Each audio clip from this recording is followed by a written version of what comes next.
అమ్మ చెప్పండి, శివశంకర్ ఎన్ని గంటలకి ఇంటి నుండి బయలుదేరి వెళ్ళారు? ఏం చెప్పి వెళ్ళారమ్మా చివరిగా?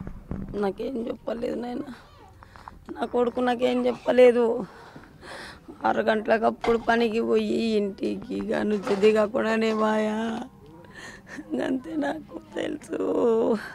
ఫోన్ చేసి వస్తున్నానని అంతే. తండ్రి, నా కొడుకుకి 100 ఏళ్ళు నిండిపోయినాయి తండ్రి. బస్సు ఎన్ని గంటలకు మీకు ఫోన్ చేశారు? ఎన్ని గంటలకు ఇంటికి వస్తా అని చెప్పారు మీరు? 10 గంటల 10:30 వస్తున్నామన్నాడు. ఎంతకన్నా నాకేం తెలియదు. ఎక్కడున్నామని చెప్పారు? ఎక్కడి నుండి ఇంటికి వస్తూ ఉన్నామని చెప్పారు? అంటే ఇప్పుడు అంతా సోషల్ మీడియాలో ఏదైతే శివశంకర్ బైక్ మీద వెళ్తున్న వీడియోస్, అప్పటికే మద్యం సేవించి బైక్ ఇలా నడిపాడంటూ చెప్తూ ఉన్నారు. మీరేం చెప్తారమ్మా తల్లిగా? అంటే మిమ్మల్ని ఇబ్బంది పెట్టాలని కాదు, బయట వస్తున్నటువంటి వార్తలను మీ దృష్టికి తీసుకున్నది తప్పు లేదా? బస్సుకు కొట్టుకున్నాడా నా కొడుకునే బస్సే కొట్టింది. బస్సు డ్రైవర్దే లేదా తప్పు? నా కొడుకు మీద నింద వేస్తున్నారా? నా కొడుకు వచ్చి చెప్తాడా మీకు? వాళ్ళే కొట్టినారని చెప్తాడా నైనా నా కొడుకు? అది నా కొడుకుకి వెళ్ళి చెప్పేతోళ్ళు లేరు.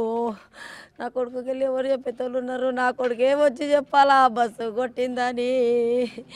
అక్కడ బస్సు డ్రైవర్ది తప్పు లేదా? అంటే మనం ఒక వీడియో బయట ఒక వీడియో వైరల్గా మారింది. శివశంకర్తో పాటు ఇంకో ఎర్రిస్వామి అనే ఒక అబ్బాయి వెళ్తూ ఉన్నాడు. మీ ఇంటికి వచ్చేవారా ఏదన్నా ఎర్రిస్వామి శివశంకర్ కోసం? పరిచయం ఉన్నారా వీళ్ళంతా? మీకు తెలుసా ఏమన్నా? నాకు తెలియదు సార్, నాకు తెలియదు సారు.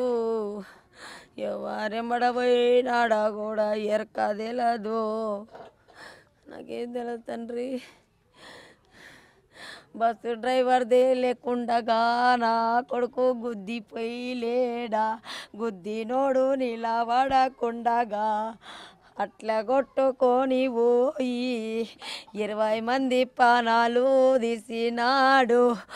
నా కొడుకు నేను కోల్పోతిని, ఇంకా నన్ను ప్రశ్నించవస్తిరా? నేను దగ్గరున్నానని చూసి చెప్తున్నాను, నా కొడుకుది తప్పుది కాదు. నా కొడుకు ఏమైనా పెద్ద బండి తీసుకొని పోయినాడా? వాళ్ళ బండి పెద్దది, వాళ్ళ నా కొడుకునే గుద్దినారు. నా కొడుకు ఎగిరి అక్కడ వాడినాడు. వాడు నా కొడుకు అట్టే ఇడ్చుకొని పోయినాడు. వాడు 10 మంది 20 మందిని నోట్లో పెట్టుకున్నాడు. నా కొడుకు తప్పు లేదు నాయనా. కొడుకా, నేను గోలిపోతిని, నా కొడుకు గోలిపోయి కూర్చుంటిని. మీరు నన్ను మళ్ళా ప్రశ్న అడగాలి కావచ్చు.